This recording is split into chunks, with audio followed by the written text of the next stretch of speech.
We are now joined by Hofstra head coach Mike Farrelly following his team's game against James Madison. Mike, an opening statement, please. Well, certainly a much different game than yesterday. Offensively, certainly didn't make shots, not as good execution-wise. Give them credit for them, ramping up their defense. We didn't do a good job responding to that. And then, our defense was a lot better today. There was a bad stretch in the middle of the first half. The only points they scored in the first 5 minutes was a bank three. And then the last 8 minutes of the first half, we really played some good defense until the last second when they got that putback. And then second half defense was good, but 10 offensive rebounds and 17 offensive rebounds for the course of the game is just, we can't win that way. We put on the board before the game today. Communication, because our communication needed to be a lot better than yesterday. We put playing hard all the time, which we needed to. And I think we played pretty hard most of the game. I'll go back and watch the tape and check on that.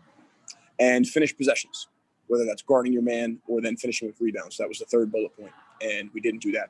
Key times, they got offensive rebounds. Again, give them credit. They wanted the ball more than us in certain situations. Christmas before rebounds, Amadi three, Wooden three. They did a great job going to get that ball. We did not pursue the ball the same way. They got the loose balls, and that was the difference, 17 offensive rebounds. If that becomes 12 or 13, we win the game, right? But, you got to control those things and finish plays with box outs and rebounds.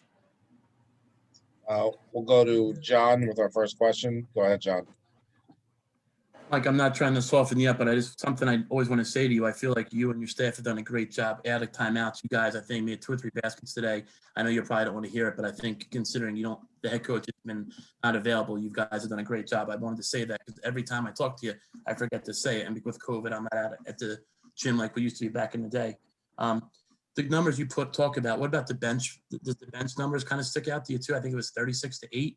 I don't know what you think. I know the offensive rebounds are big too, but their bench points, Christmas and I'm blanking on the other guy, but I think they had 27 of those points. Yeah, for sure. And look, a little bit more opportunity. And thank you very much. I certainly appreciate that. And you saying those kind of things. They had a little bit more bench minutes too, because Lewis went down, didn't play in the second half. So, one of those guys was going to be in there and stepped up a little bit. And they did. Edwards, freshman, made really good plays in the second half yesterday, and then played well today. A couple key baskets, key drive late. So he was really good. Our bench, not our best day. Our bench has been here and there. Good production out of David Green today. Some days we've been good off the bench. Down at Wilmington, I thought we had really good bench performances. Certainly something that we'll need to be really good going forward. But that wasn't as troubling. Who scores or anything like that. That doesn't make that much of a difference to us. It's just we got to get stops. Whoever's out there on the court and finishing with rebounds. Our next question will be from Tyler. Go ahead, Tyler. Coach, Kayvon Kramer with a double-double in this game, and we've seen plenty of times what he can do around the rim with dunks or blocks on the other side, but we also saw some defensive stops or even late in that game really trying to stay in front, trying to keep from the inbounds and working as hard as he could not to foul there. Can you talk about what you saw from him, especially at the end of the game? Yeah, for sure. Look, Kayvon's what you want in your program because he hates to lose. He plays hard. He's still learning a lot. There's still times in the zone. He gave up a big 3 to Strickland, I think out of the under 8 timeouts.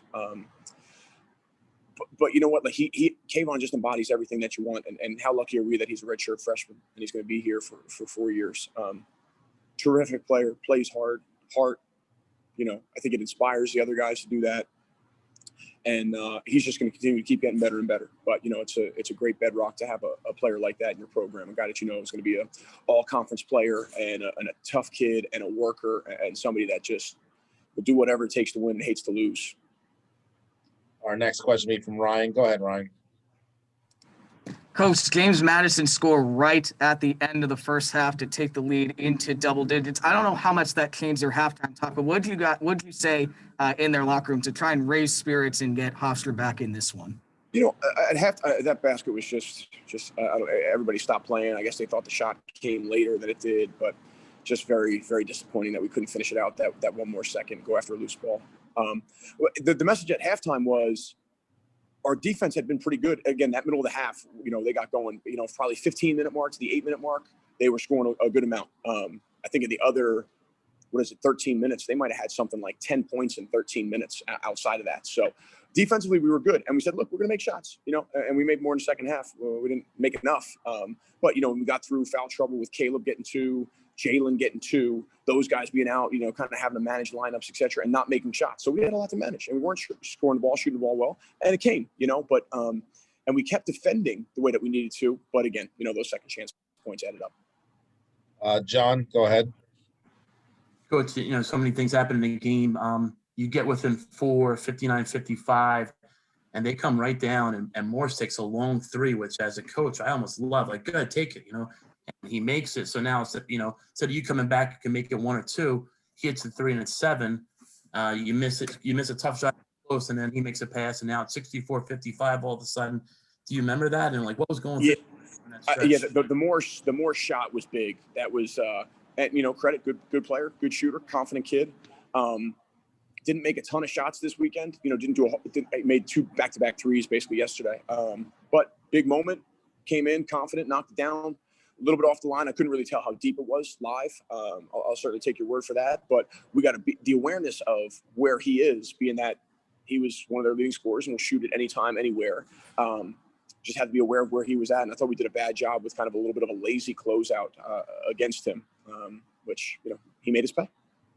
Thank you, Mike.